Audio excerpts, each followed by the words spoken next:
you have a low pain tolerance, right? You can't just get these things that you want. You can't see the progress that you wish you had without actually putting in the hours. And it really just comes down to choosing your pain, right? What pain do you choose?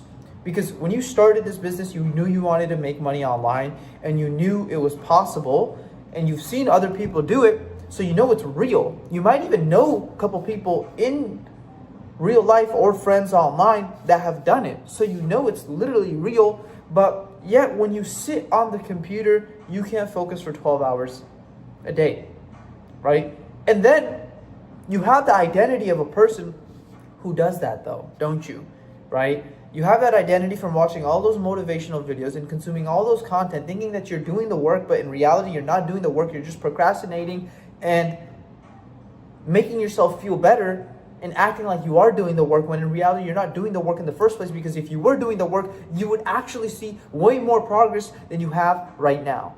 And you know that for a fact, because if you actually sat there and did the work and focused for 12 hours a day on your business, you know you'd be able to generate income online and make a substantial amount of money, but you haven't. Because when you're in front of the computer, you zone out and then you start consuming content. Then you start reading books instead of actually doing the thing that was in front of the checklist in the first place. So do you want it bad enough? Because if you can't even go through that, which is like level 1, then how are you going to get to level 3? How are you going to go to level 4, level 5, level 6, level 7, right?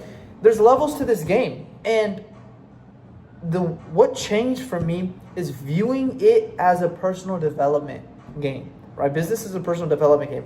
I'm going to be completely honest with you guys. When I started like my first business, which is an online fitness coaching business, just for some context right now, at Scalar, we're doing about like 260K a month. We're scaling to $1 million a month, right? But anyways, when I first started my first business, right, I was extremely disciplined in terms of working out, right? I would work out and I would take cold showers and I would do all that stuff.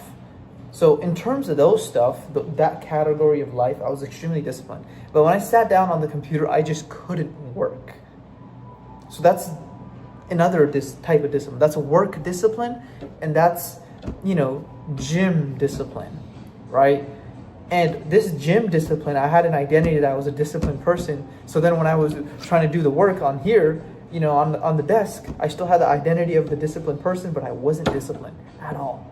So then what changed for me was really being honest with myself, really writing it down in the notebook, because it does feel painful when you are completely honest with yourself. But when you are honest with yourself, that's going to allow you to solve the problem way quicker, because you can't solve a problem that you don't even recognize in the first place. Does that make sense? So, long story short, be more honest with yourself and take the action.